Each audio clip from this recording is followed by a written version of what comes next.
This channel does not promote any violent, harmful, or illegal activities. All content provided by this channel is meant for an educational purpose only. Top quality और consistent performance के लिए सिर्फ silver pump नाम याद रखना। আর বাংলার হিংসার ঘটনা এবং এই হিংসার ঘটনা নিয়ে এবার শতপ্রণোদিত পদক্ষেপ নিল জাতীয় মহিলা কমিশন। আজ রাজ্যে আসছে জাতীয় মহিলা কমিশনের একটি প্রতিনিধি দল। 18 এপ্রিল তারা যাবে মালদার বৈষ্ণবনগরে। তারা কথা বলবেন বৈষ্ণবনগরের শিবিরে আশ্রয় নেওয়া মুর্শিদাবাদের গৃহহীনদের সঙ্গে। 19 এপ্রিল মুর্শিদাবাদে হিংসা কবলিত স্থানে যাবে এনসিডব্লিউর টিমও। আমরা একেবারে দুদিনের কর্মসূচি নিয়েছি। আমরা মুর্শিদাবাদের শামশেরগঞ্জের যে জায়গায় ঘটনাগুলো ঘটেছে প্রত্যেকটা বাড়িতে কী ধরনের ক্ষতি, মহিলাদের ওপর কী অত্যাচার, তাদের কিভাবে ধন সম্পত্তি মান সম্মান লুটপাট হয়েছে সেগুলো দেখব, সরজমিনে তার রিপোর্টিং করব। আমাদের অ্যাডভোকেট টিম থাকবে প্রত্যেকটা।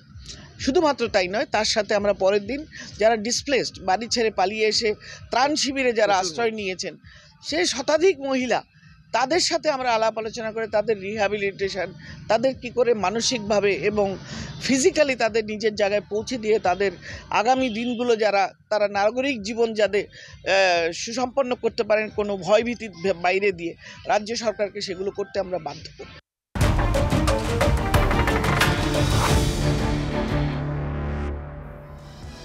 আর একটা বড় খবর রয়েছে এই মুহূর্তে, কারণ আগামী 2 সপ্তাহের মধ্যেই বিজেপির সর্বভারতীয় সভাপতি নির্বাচন।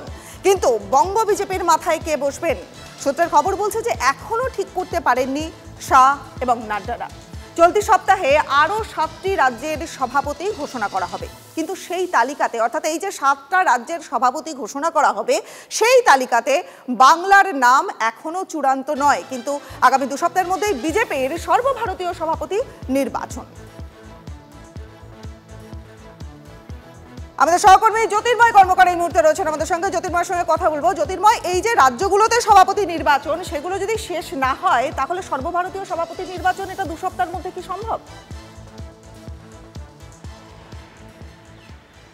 দেখো, যে খবর আমরা পাচ্ছি আগামী 20 এপ্রিলের মধ্যে এই প্রক্রিয়া, অর্থাৎ যে বাকি যে আরও রাজ্যগুলি রয়েছে সেই প্রক্রিয়া শেষ হয়ে যেতে পারে। গত কয়েকদিন ধরে একেবারে শীর্ষ স্তরে লাগাতার বৈঠক চলছে। গত মঙ্গলবার দিন জেপি নাড্ডার বাড়িতে স্বয়ং অমিত শাহ এবং রাজনাথ সিং প্রায় 3 ঘন্টা বৈঠক করেন এবং তারপরে বুধবার সকালে বিএল সন্তোষ অর্থাৎ সাধারণ সম্পাদক সংগঠন তাকে সঙ্গে নিয়ে অমিত শাহ এবং রাজনাথ সিং পৌঁছে যান প্রধানমন্ত্রী নরেন্দ্র মোদীর বাড়িতে। সেখানে দীর্ঘক্ষণ বৈঠক হয় এবং তার পরবর্তী ক্ষেত্রে রাতে আবারও জেপি নাড্ডা এবং অমিত শাহর মধ্যে বৈঠক হয়। যে খবর আমরা পাচ্ছি ইতিমধ্যেই অন্তত 7টি রাজ্যে সভাপতির নাম চূড়ান্ত হয়ে গিয়েছে, যার মধ্যে উত্তরপ্রদেশ, কর্ণাটক, অন্ধ্রপ্রদেশের মতো একেবারে অত্যন্ত গুরুত্বপূর্ণ, রাজনৈতিকভাবে গুরুত্বপূর্ণ রাজ্যগুলি রয়েছে। কিন্তু এর মধ্যে যে প্রশ্নটা আমাদের কাছে থাকছে যে এখনো পর্যন্ত কোনো তরফ থেকে বা কোনো সূত্র থেকে পশ্চিমবঙ্গের রাজ্য সভাপতির নাম চূড়ান্ত হয়ে গিয়েছে এরকম কোনো খবর কিন্তু নেই। সেক্ষেত্রে যে প্রশ্ন উঠে আসছে যে তাহলে কি সুকান্ত মজুমদারকেই আবারও সভাপতি হিসেবে রাখা হচ্ছে, নাকি নতুন সভাপতির নাম নিয়ে এখনো আলোচনা চলছে, সেই প্রশ্নটা থেকেই যাচ্ছে। যে খবর আমরা পাচ্ছি যে এপ্রিল মাসের শেষ সপ্তাহ বা মে মাসের প্রথম সপ্তাহের মধ্যেই নতুন সর্বভারতীয় সভাপতির নাম ঘোষণা হতে পারে। 20 এপ্রিল থেকে সর্বভারতীয় সভাপতি নির্বাচনের জন্য মনোনয়ন প্রক্রিয়া শুরু হয়ে যাবে। বেশ বেশ, অনেক ধন্যবাদ জ্যোতির্ময়। এবং এই ঘটনাক্রমে কি বললেন সুকান্ত মজুমদার এবং দিলীপ ঘোষ, বিজেপি কি বলছে শোনাবো। আমি পার্টির সৈনিক, পার্টি যখন যে দায়িত্ব দিয়েছে সেই দায়িত্ব পালন করেছে। পার্টি যদি বলে সভাপতি কন্টিনিউ করো তো সভাপতি কন্টিনিউ করবো, পার্টি যদি বলে না সভাপতি ছেড়ে দিতে হবে অন্য কাউকে দায়িত্ব দাও আরামসে দেবো, একই ব্যাপার। আমরা চেষ্টা করি আরও যেন নতুন দায়িত্ব নিজে পুরো সময় দিক। মন্ত্রীও পুরো সময়ের কাজ, সভাপতি তো পুরো সময়ের কাজই, 24 ঘন্টাও কম পড়ে, তো সেই জন্য সেটা হবে বোধহয়, সেই প্রক্রিয়া শুরু হয়েছে। দিলীপ ঘোষ কি প্রস্তুত যদি দল আরেকবার তাকে দায়িত্ব দেন? আমি তো জলে ঝাঁপ দেওয়ার জন্য প্রস্তুত থাকি সবসময়। আমাকে কেউ বলেনি তোমাকে এমএলএ হতে হবে, এমপি হতে হবে, তোমাকে সভাপতি হবে, আগে থেকে অনেক ভাবিও নিয়ে।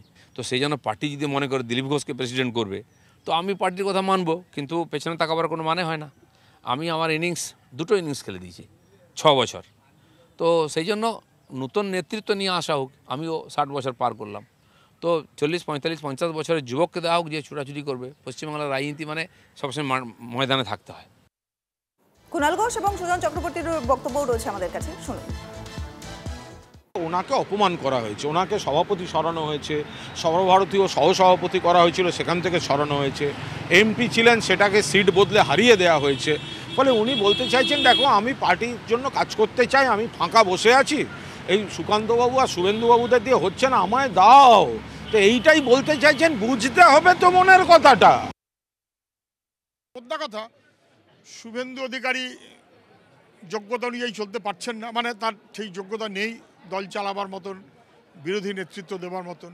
সুকান্ত মজুমদার দলে নবাগত এবং সঙ্গে মন্ত্রী, তাহলে কেন তিনি এখনো পর্যন্ত সভাপতি রয়েছেন? উত্তর সহজ, বিজেপি যে কাউকে সভাপতি করবে, কাকে সভাপতি করবে, এই তালিকাটা অমিত শাহ নরেন্দ্র মোদীর এখনও মমতা ব্যানার্জির ক্লিয়ারেন্স দিয়ে পায়নি। মমতা ব্যানার্জির ক্লিয়ারেন্স না থাকলে তাকে তো বিজেপি সভাপতি করবে না, লিস্টটা পেলে করে দেবে।